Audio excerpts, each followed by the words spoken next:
Olivier Delagarde, un vent mauvais serait-il en train de souffler sur notre pays? Oui, rien à voir avec la tempête Kiran qui s'approche. Le vent qui souffle à la une du Parisien aujourd'hui en France, c'est celui de l'antisémitisme, le retour de la haine, titre le journal.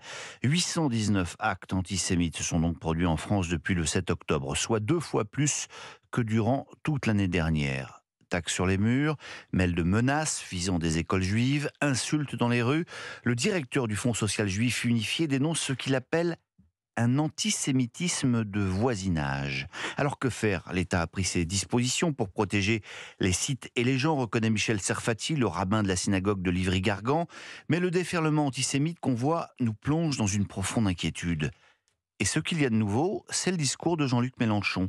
Pour la première fois, souligne Yanis Roder de la Fondation Jean Jaurès, les messages de haine sont accompagnés par un discours politique. Alors la haine, c'est encore celle dans le football ce matin. Et oui, hier, rappelez-vous, on avait presque de la compassion pour les supporters lyonnais, victimes de hooligans marseillais. La honte, titrait La Provence, mais on s'aperçoit ce matin que la honte, eh bien, elle était aussi dans les tribunes des Lyonnais. Salut nazi, insulte raciste, mimique de singe. Au moins une centaine de supporters lyonnais a dérapé, estime aujourd'hui le quotidien marseillais. Dans ce cocktail imbuvable, un groupuscule, la Mezza Lyon, dont les membres apprécient d'aller se recueillir sur la tombe de Mussolini, écrit Ludovic Ferraud, la police lyonnaise aurait réquisitionné les images de vidéosurveillance du Vélodrome. Et puis pour en revenir aux hooligans marseillais, la Provence a enquêté.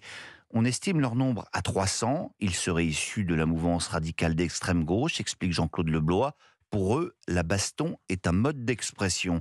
Dimanche, ils étaient à peu près 200 à attendre les cars lyonnais qu'ils ont visés avec des fusées, des pavés ou des boules de pétanque, la touche locale sans doute. À ces violences physiques, l'honneur d'une société est de préférer la confrontation des idées, c'est-à-dire la politique. Et comme vous dites, Dimitri, et la prochaine élection présidentielle est encore bien loin, mais le sondage que publie le Figaro n'en est pas moins extrêmement intéressant, car à 3 ans et demi du scrutin, il donne une image instructive de l'état de l'opinion.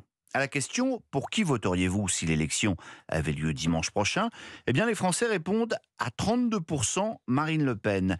Le candidat macroniste obtiendrait, lui, entre 25 et 16%, tout dépend de qui il s'agit. 25 si c'est Édouard Philippe, 16 si c'est Gérald Darmanin, qui est également devancé par Gabriel Attal et Bruno Le Maire. La gauche, elle, tout candidat réuni ne totalise qu'autour de 30% des voix. Fabien Roussel est au-dessus de 6%. Les écologistes ne sont crédités que de 1 à 2%. Jean-Luc Mélenchon, lui, est à 14-15. Et si Jean-Christophe Ruffin... François Ruffin. Et si France... Oui, Jean-France... Non, c'est François Ruffin. Jean-Christophe Ruffin, c'est l'écrivain. Ouais, vous les avez confondus, non, je rien à confonds voir. un peu. Non, Non, c'est bien François François Ruffin, Ruffin était à sa place. Voix Il vers qui n'obtiendrait votre cœur balance, que 7%. Alors effectivement, Jean-Christophe Ruffin n'est pas candidat. N'est pas candidat. Voilà. Alors répétons-le. À 3 ans et demi du scrutin, ce sondage ne donne qu'une photo de l'opinion. On se demande juste pourquoi le Figaro n'a pas souhaité tester le vote des Français sur un second tour. Toujours dans le registre politique. Et si le Rassemblement national votait la loi immigration? C'est l'hypothèse que fait le Parisien aujourd'hui en France. La perspective a été entrouverte dimanche par Marine Le Pen et cela pourrait être un bon coup politique, explique Alexandre Sulzer.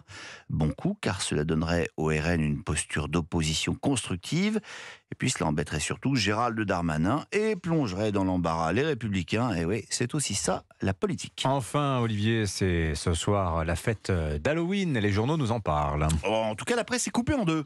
Il y a ceux qui en raffolent, comme le Parisien, qui vous propose de découvrir les nouvelles sorcières. Ce sont des adeptes de la Wicca, explique le journal, qui consacre 2 pleines pages à ce truc, évidemment, venu des États-Unis. Et Thomas Poupeau de nous raconter le rituel de Chiara. Sur fond de musique chamanique, elle allume une bougie blanche qu'elle place sur sa table basse avec une plume, une améthyste et un bocal d'eau de lune. Qu'est-ce que c'est que ça? Eh bien, nous explique le journal, c'est de l'eau placée à la fenêtre un soir de pleine lune et enlevée avant l'aube. Voilà.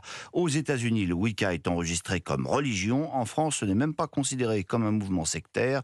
Bref, il faut que jeunesse et Halloween se passent. Et puis, il y a tous les journaux qui boycottent aussi. Ne cherchez pas dans le Figaro, l'Humanité ou La Croix des évocations de cette fête bassement mercantile venue des États-Unis et païenne. Non, en revanche, La Croix consacre une grande enquête aux octogénaires.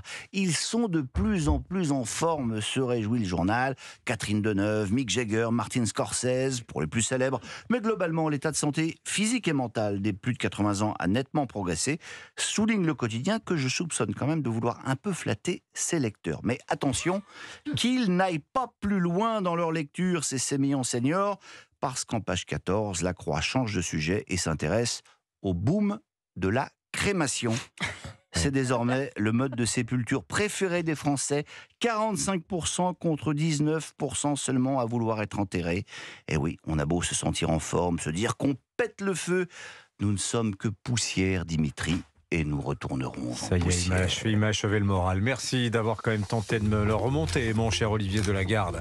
La revue de presse de matin. Et pardon pour Jean-Christophe Ruffin. Ah ben non, mais on lui passe le bonjour. On salue l'académicien et Merci. auteur de Rouge Brésil. Rouge Brésil.